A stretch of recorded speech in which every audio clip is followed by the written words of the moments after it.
네, 평안하신가요? 예, 사무엘상 9강이고요. 이번 시간에는 이제 18장 6절부터 30절까지요. 18장 5절까지 지난 시간에 살폈는데 이후에 본문을 같이 살펴보도록 하겠습니다. 18장 6절부터가 어디에 위치해 있는가를 좀 보시면 좋겠는데요. 18장 6절부터 20장 31절까지가 하나의 문단입니다. 이제 그건 왜 그러냐면 21장 이후에는 사울을 직접 다윗이 떠나거든요. 떠나면서 계속해서 이제 도피를 다니는 모습을 볼 수 있는데 그거를 어디서 확인하냐면 20장에서 확인을 합니다. 그래서 20장이 요나단과 다윗이 사울의 진짜 의도가 뭔지를 확인을 하는 장면을 보여주고 그 확인을 하고 난 다음에 이제 직접 떠나면서 도피 생활이 시작되거든요. 그래서 21장에 있는 내용이 뒤에 자를 수 있고요. 18장 6절부터 20장 31절까지는 사울의 시기에서 다윗을 계속해서 죽이려고 여러 번 시도하는 그러면서 나중에 20장에 가서는 진짜 사울의 의도가 뭔지를 확인하는 그런 작업들을 하기 때문에 하나로 이렇게 묶을 수 있을 것 같습니다. 이런 문단이 어떻게 흘러가는지를 좀 잘 기억해 두시면서 본문을 하나씩 좀 같이 살펴보면 좋겠는데 오늘 같이 살펴보려고 하는 18장 6절부터 19장 24절은 크게 이제 둘로 나눌 수 있는데 사울이 다윗을 주목했다. 이 차지를 주목했단 말은 차기 왕으로 주목했다는 뜻인데요. 그래서 자신의 왕위를 뺏을 거를 걱정해서 사울이 다윗을 죽이려고 하는 여러 번의 시도를 뒤 본문이 계속해서 보여줍니다. 처음에는 창과 전투를 통해서 두 딸을 이용해서 암살 계획을 세워서 다윗을 추격해서 계속해서 다윗을 죽이려고 하는 다윗의 시도들을 쭉 보여준다. 18장과 19장이요. 그래서 계속해서 집착하는 사울을 보여줄 수 있고요. 그리고 그것을 계속해서 피해가는 다윗을 보여줍니다. 하나씩 좀 같이 살펴볼까요? 네, 제가 똑바로 와야 되겠네요. 네, 보겠습니다. 18장 6절부터 보면 갑자기 이제 시간이 잠깐 바뀝니다. 18장 5절에서는 다윗이 이스라엘 백성들에게 각인되어져 유명해져서 그리고 가는 곳마다 지혜롭게 행해서 군대의 장으로 삼았더라 이런 이야기를 하고 있었는데 그러니까 이거는 다윗의 행적을 요약하는 것이고 행적을 요약했다는 말은 꽤 긴 시간 동안에 일어난 일을 요약한 거죠. 근데 시간을 거꾸로 되돌려서 골리앗을 이겼을 때 그 직후에부터 어떤 일이 일어났는지 사실은 이제 꽤 오랜 시간 군대의 장으로 여러 가지 활동을 했지만 그러나 그 여러 가지 활동을 하던 그 시기는 다윗에게는 어떤 시기였냐면 고난을 받는 시기 이렇게 볼 수 있습니다. 왜냐하면 이후에 이제 다윗은 유명해지면서부터 고난을 맞이하게 되거든요. 사울로부터. 그러니까 이게 오버랩 이렇게 되는 것이라는 걸 좀 기억하시면 좋을 것 같고요. 그래서 6절은 5절과 달리 전쟁 직후의 상황을 얘기했는데 무리가 돌아온다라고 하는 것은 블레셋과의 전쟁에서 승리하고 돌아오는 그래서 여기 나와 있는 블레셋 사람은 당연히 골리앗이다.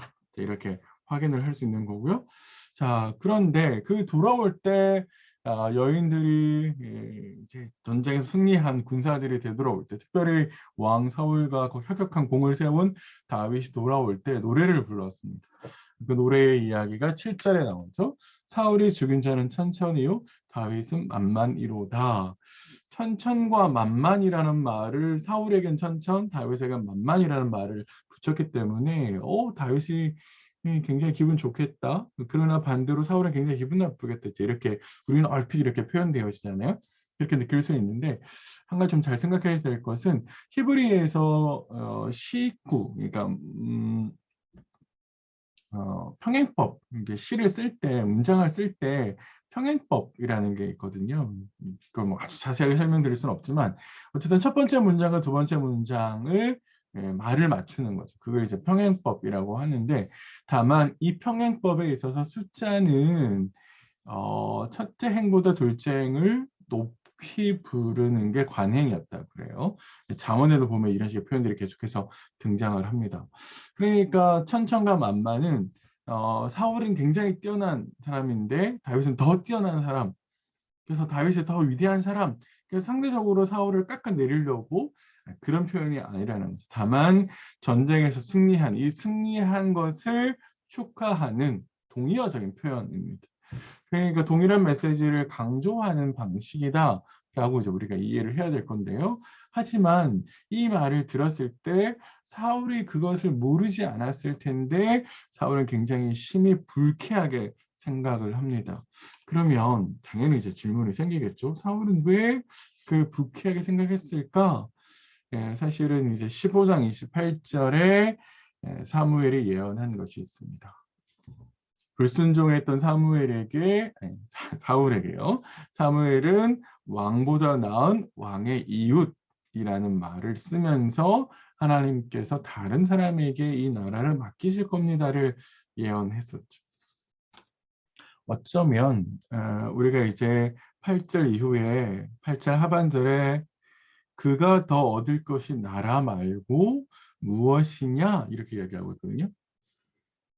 나라 말고 무엇이냐라는 말은 적어도 이 사람이 사무엘이 예언한 사람일 수 있다라고 하는 것에 가능성을 두고 있는 거죠. 그래서 9절에 가면 다윗을 주목했다라는 말합니다. 눈여겨본다라는 말인데요. 뭘 보겠어요? 그러니까 이 사람이 진짜 차기 왕인가? 이 사람이 진짜 사무엘이 말한 그 친구인가? 그러면은 사울에게 있어서는 자신의 왕위를 뺏어가는 사람이잖아요. 그러니까 사실은 대적이 되는 것이죠. 그런데 한 가지 재밌는 표현은 눈여겨보다라는 이 히브리 말 안에는 죄 혹은 악이라고 하는 의미를 담고 있다 그러거든요. 그러면 어떻게 되는 거예요?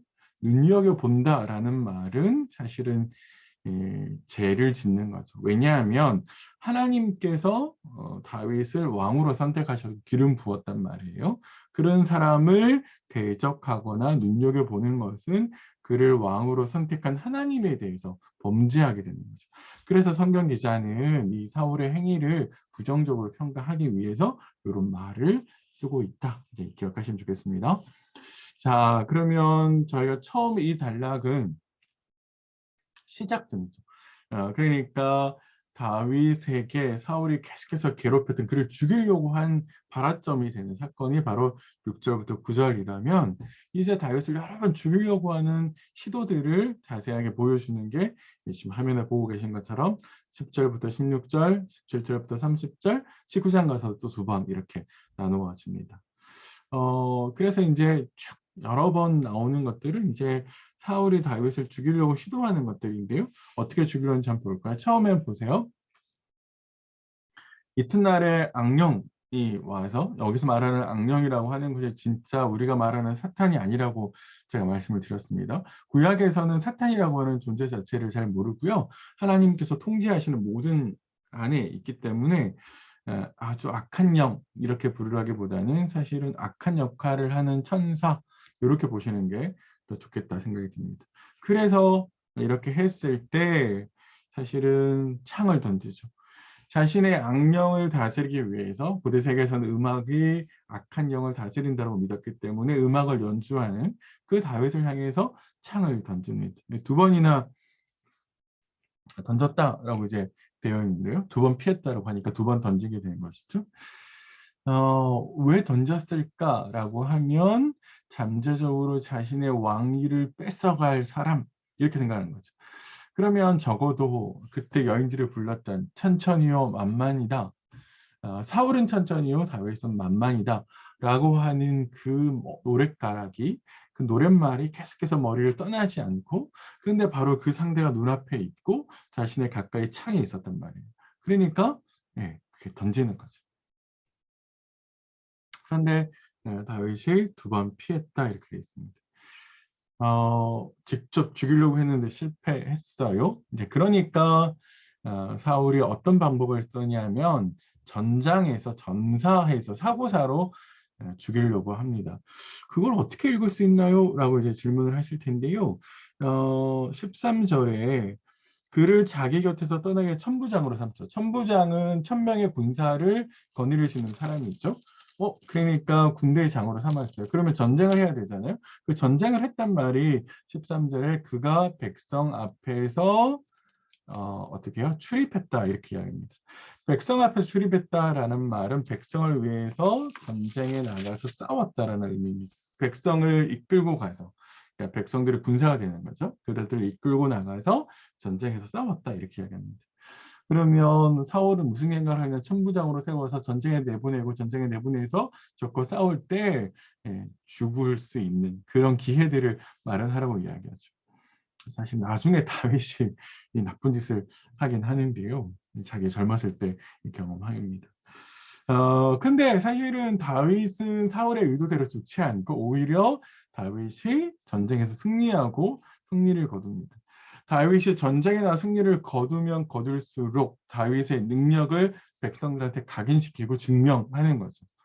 네, 백성들을 지킬 수 있는 능력이 그에게 있다라고 하는 것을 보여주는 것이고 더 나아가서 지혜롭게 행하고 있다라고 하는 것은 하나님께서 다윗과 함께하고 있다라고 하는 것을 우리에게 보여주는 것이다라고 이제 볼 수 있는 것이죠. 그러니까 어떻게 되는 건가요? 죽이려고 했는데 죽이면 죽이려고 할수록 어떻게 해요? 다윗은 그 죽이려고 하는 기회를 오히려 자신의 능력을 발휘하는 그래서 자신에게 능력이 있음을 증명하는 방식으로 백성들에게 더 인기가 높아져 가죠. 백성들에게 더 인기가 높아져 가니까 어떻게 해요? 사울은 다윗을 더 두려워할 수밖에 없다라고 생각합니다. 그렇게 이제 느끼게 되는 거죠. 점점점 다윗의 능력이 드러날수록 저 친구가 왕위를 뺏어가겠구나. 그럼 어떻게 내가 이걸 지키지?라고 하는 그런 두려움이 사실 사울을 사로잡고 있다는 거죠. 하지만 백성들은 사울과 달리 다윗을 사랑했다. 사랑했다는 말은 충성을 맹세하는 말이다라고 볼 수 있겠습니다. 자, 한 두어 가지 생각해 보시면요. 다윗이 사울이 창을 던졌을 때 그 창을 뽑아서 되돌리지 않잖아요. 한번 생각해 보십시오. 창을 던지지 않습니다. 창을 되돌려 던지지 않고요. 그리고 자신을 전쟁터로 내보내는 사울에게 반역의 행위를 하지 않습니다. 계속해서 사실 다윗이 이걸 모르지 않았을 거거든요. 다윗이 모르지 않았을 텐데 다윗은 그것을 역으로 이용해서 자신의 군사들을 이끌고 쿠데타를 일으키지 않습니다. 오히려 순종하는 마음으로 가죠. 그때 악을 악으로 갚지 않고 악을 선으로 갚는 다윗의 이런 태도와 행동이 결국은 하나님께서 다윗의 능력을 증명하는 다윗으로 하여금 백성으로 하여금 다윗을 기억하고 각인하게 만드는 기회로 쓰시는 거죠. 우리가 사실 악을 선으로 싸워야 하는 이유가 여기에 있습니다. 그게 하나님께서 우리에게 알려주신 방법이고 믿음의 사람들이 쓰는 방법인 것이죠. 우리가 다윗처럼 싸워야만 그 싸움을 통해서 하나님께서 우리를 이용하시는 겁니다. 그런 통로가 되기 위해서 우리가 악을 악으로 갚지 말아야 된다. 한번 생각해 보시고요. 사울의 입장을 생각해 보면 사울은 처음에 그 시기심, 욕심이 끊어내지 못했기 때문에 결국에는 이런 결과가 드러나는 거군요. 우리 마음속에 욕심은 여름날 잡초처럼 자랄 수 있습니다. 잡초는 배워도 계속 자라고요. 또 그 번식력이 어마어마하잖아요. 우리 마음속에 욕망이라고 하는 잡초가 어마어마한 번식력을 가지고 있습니다. 하나님 뜻을 거스르게 하고 또 다른 욕망을 부추기고 죄를 향해 나아가게 합니다. 그런 면에 있어서 우리는 사울을 보면서 내가 돌이켜야 할 곳은 어디 있지? 혹은 버려야 될 욕심은 무엇인지, 반대로 하나님의 뜻은 어떻게 품어야 되고 어떤 하나님의 뜻을 품어야 될까? 이런 점에서 좀 같이 생각해 보시고 적용해 보시면 좋겠다 싶습니다. 자, 17절부터 30절은요. 또 한 번 이제 다윗을 죽이려고 하는 사울의 음모를 보여주는데 공통적으로 두 딸을 이용합니다. 한 번은 메랍이고 한 번은 미갈입니다. 이 본문들은 다 같이 사무엘상 17장 25절에 사울이 골리앗을 죽였을 때 골리앗을 죽인 사람에게 약속한 거거든요. 내가 포상하겠다. 그 포상 중에 하나가 바로 딸을 주겠다는 거. 왕의 사위가 될 수 있는 신분이 확 바뀌겠죠. 그런 것을 주겠다라고 약속한 것이 배경으로 되고 있습니다. 그런데 어떻게 하냐면 사울이 약속을 어기죠. 왜냐하면 이미 다윗은 골리앗을 이겼기 때문에 딸을 조건 없이 줘야 돼요. 그런데 추가 조건을 요구하잖아요. 어떻게 됩니까? 여호와의 싸움을 싸우래는 전쟁터 한 번 더 가? 이렇게 이야기하는 것이죠. 그래서 승리하면 어떻게 했다는 거예요? 내 딸을 줄게 이렇게 이야기하는 거죠.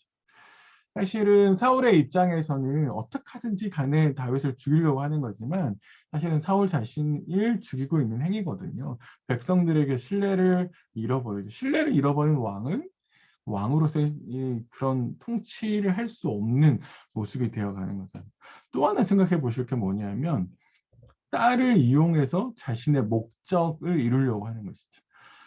사실은 아비는 딸의 행복을 위해서 뭔가를 해줘야 되는데 사실 사울은 그러지 않습니다. 딸을 이용해서 자신의 정적을 제거하려고 노력하죠. 그래서 자신의 욕망을 딸을 이용해서 이루려고 하는 아주 무서운 아버지가 되는 겁니다. 자, 이렇게 뜻을 전했을 때 다윗이 어떻게 반응합니까? 덥석 그래요, 내가 해볼게요. 아, 그거 약속이었는데 어쨌든 내가 해보겠습니다. 이렇게 적극적으로 나서지 않습니다. 적극적으로 만약에 생각해 보세요. 만약에 다윗이 여기에서 적극적으로 그래요, 내가 하겠습니다. 라고 이 제안을 덥석 물어버리면 어떻게 될까요? 사울은 정말 이놈이 제가 약간 거칠게 표현하면 이놈이 정말 내 자리를 찬탈하려고 하는구나, 그 의심을 확증하게 만드는 거죠. 그러니까 다윗의 입장에서는 다윗은 기름 부음을 받았잖아요. 어린 나이에 기름 부음을 받았고 이게 어떤 뜻인지, 하나님께서 나를 선택하셨구나. 그러면 하나님께서 나를 왕으로 세우시는구나. 그러면은 처음에 선택받은 다윗은, 아니 사울은 어떻게 돼요? 네, 내려와야 되잖아요. 이 모든 것들을 다 알고 있었을 거란 말이에요. 그러니까 사실 다윗의 입장에서는 섣불리 나서기가 쉽지 않았을 겁니다. 그래서 지혜롭게 사울의 제안을 거절하죠. 그러니까 적극적으로 나서지 않았습니다. 그런데 19절의 정황을 보면 다윗이 반대, 아, 이거 안 해요 라고 했다기보다는 아, 제가 어떻게 할까요? 약간 미온적인 태도를 그러면서도 약간 응한 것처럼 보여요. 왜냐하면 19절에 사울의 딸 메랍을 다윗에게 줄 시기에 약속했고 그것을, 그러니까 딸을 이제 보내야 되는 그 시간이 왔다는 거죠. 그런데 보내지 않았다 이렇게 이야기하는 거거든요. 그 말은 다윗이 전쟁터로 나갔고 그래서 승리를 했고 그래서 딸을 이제 받아야 되는데 사울이 다시 약속을 지키지 않았다 이렇게 이야기합니다. 메랍을 몰라 사람 이렇게 보냈다 이렇게 이야기하는데 아마 정치적으로 뭔가 이유가 있어서 이렇게 보냈을 것처럼 보입니다. 자신의 딸 메랍을 이용해서 다윗을 죽이려고 하는 사울의 이 음모가 다시 실패를 하고요. 두 번째 미갈을 통해서 죽이려고 하는 것도 역시 실패합니다. 미갈이 다윗을 굉장히 사랑했던 것 같아요. 그리고 이걸 누가 왕 사울에게 이야기하고 이걸 이용해서 다시 올무로 활용하려고 이야기합니다. 그래서 사울이 뭐라고 이야기해요? 네가 다시 나의 사위가 되리라 이렇게 이야기합니다.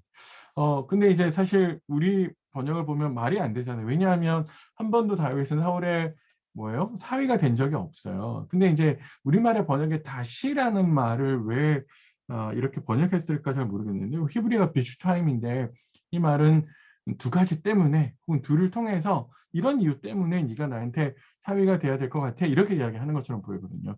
물론 그러면 요 둘이 뭐냐 이게 학자들 사이에 굉장히 여러 가지 의견이 나눠지는데 제가 생각할 때는 당장 22절에 두 가지 내용이 나옵니다. 하나는 왕이 일단 너를 기뻐하고 있다. 사울이 다윗이 자신의 사위가 되는 것을 기뻐한다 이렇게 보고 있고 두 번째는 그 왕뿐만 아니라 모든 신하들도 다윗이 사울의 신하가 되는 것을 사위가 되는 것을 기뻐한다라는 말이 22절에 등장합니다. 그러니까 사울이 신하들을 시켜서 다윗에게 전달할 말이라는 거죠. 이 두 가지가 아마 둘을 통해서라는 말에 해당되는 것처럼 보입니다.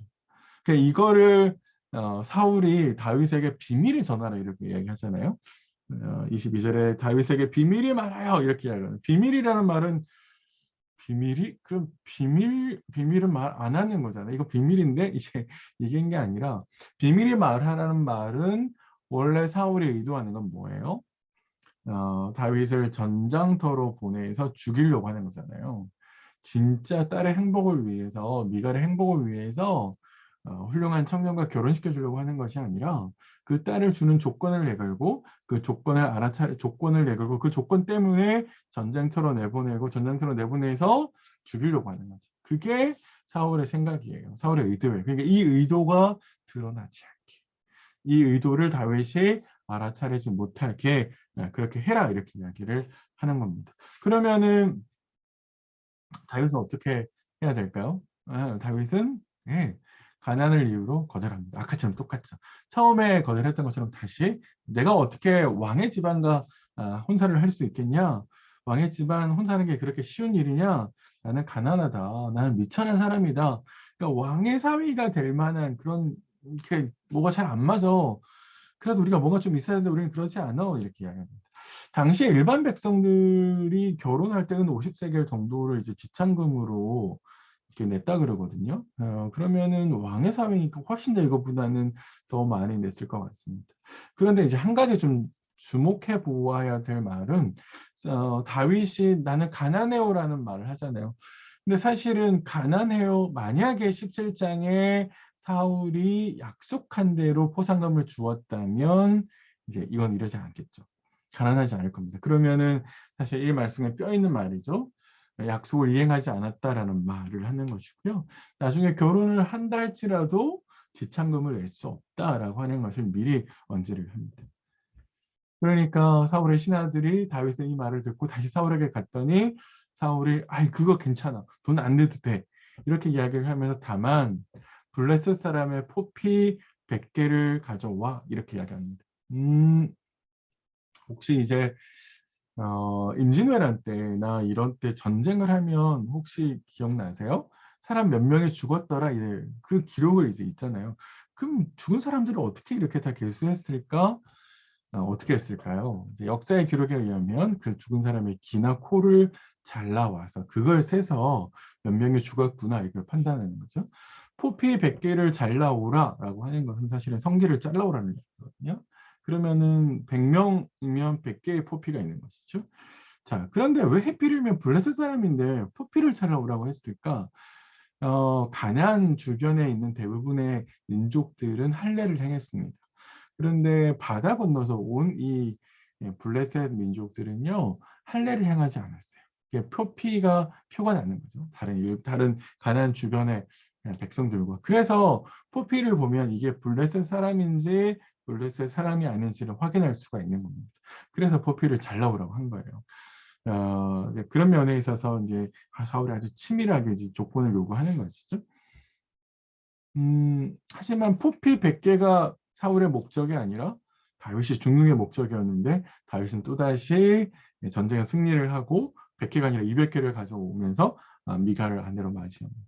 결국 다윗을 죽이려고 하는 사울의 계획은 실패하고 마는 것이죠. 열심히 노력했는데 사실은 어떻게든 죽이려고 했는데 다윗이 살아 돌아옵니다. 중요한 건 여기 이 대목인데요. 그 결과가 뭐냐라는 겁니다. 사울은 다윗을 죽이려고 계속해서 시도를 했어요. 그 시도가 쌓이고 있잖아요. 우리가 지금 벌써 3번째 확인하고 있는데, 근데 그 시도가 쌓일수록 점점점 다윗의 능력이 있다라고 하는 것이 입증되는 것이고, 하나님께서 저 친구와 함께하고 있다라고 하는 것을 확인해요. 그러니까 어떻게 해요? 사울의 마음속에 두려움이 점점점 쌓이게 되는 거죠. 집착하고 욕심을 내려놓지 못하고 그것이 하나님의 뜻을 거스르는 모습으로 나가기 때문에 그것이 두려움으로 쌓이고 그 두려움이 사울을 계속해서 짓눌리고 그것이 사울을 괴롭히는 거죠. 네. 그게 악순환되고 있는 겁니다. 그 고리를 끊어버리면 되는데 그걸 하지 못하는 것이죠. 다윗의 입장에서 보면 다윗은 사울의 신하보다 지혜롭게 행합니다. 그러면서 그의 이름이 점점점 더 존귀하게 되는 것이죠. 그런 면에 있어서 점점점 두려워하는 사울, 그러나 점점 더 존귀해지는 다윗이 대조를 이루어 가게 되어 있습니다. 이 본문을 보면서 한 두어 가지 좀 생각해 보세요. 자리를 지키려고 하잖아요. 사울이 왕자리를 지키려고 하거든요. 근데 사실 그 욕망이 예, 욕망을 이루면 이룰수록 그 욕망에 갇혀버리죠.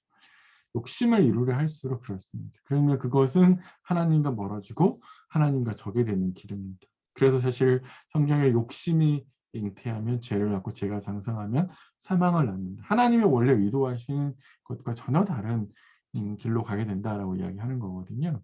그런 점에 있어서 내가 욕심 안에 갇혀 있는 건 아닌지 집착하고 있는 건 아닌지 한번 좀 생각해 보시면 좋겠다 싶고요. 두 번째는 이거 재밌게도 다윗은 기름 부음을 받았잖아요. 하나님과 함께하고 있다 그러잖아요. 그러면은 하나님과 함께하고 있으면 우리가 흔히 이해할 때 형통해야 되는 거 아닌가? 일이 좀 잘 돼야 되는 거 아닌가? 그냥 사울은 빨리 얼른 내려와야 되고 다윗은 얼른 왕으로 올라가야 되는 거 아닌가? 사실 다윗은 한참 있다가 꽤 오래 있다가 이제 왕으로 올라가거든요. 하나님과 동행하는 삶이 고난이 없는 삶, 그렇지 않습니다. 우리는 다윗의 삶을 통해서 신약의 예수님의 삶을 통해서 하나님과 동행하는 삶의 모습을 다시 한번 생각해 볼 필요가 있습니다. 그거는 고난이 전혀 없는 삶이 아니라 고난을 이겨내는 삶, 고난으로 거룩해지는 삶이고요. 불의와 타협하지 않고 하나님을 의지하는. 그래서 하나님의 방식대로 살아가는 그런 삶을 이야기하는 겁니다. 그런 점에 있어서 다윗의 인생을 좀 바라보시고 나의 인생도 좀 생각해 보시고 내가 바라고 있는 건 고난이 없는, 고난을 비껴가는, 그게 하나님의 축복의 삶이 아닌가? 그러지 않습니다. 고난을 통해서 하나님의 능력을 확인하고 또 하나님의 놀라운 기적들을 확인하는, 그게 바로 축복인 것이죠. 그런 점에 있어서 이 본문 좀 묵상해 보시고요. 또 그런 점에 있어서 하나님과 또 깊이 교제하는 그런 시간 가지도록 하면 좋겠습니다. 네, 여기까지 이야기하겠습니다. 이제 다음 시간에 19장까지 살펴보도록 하겠습니다. 수고하셨습니다.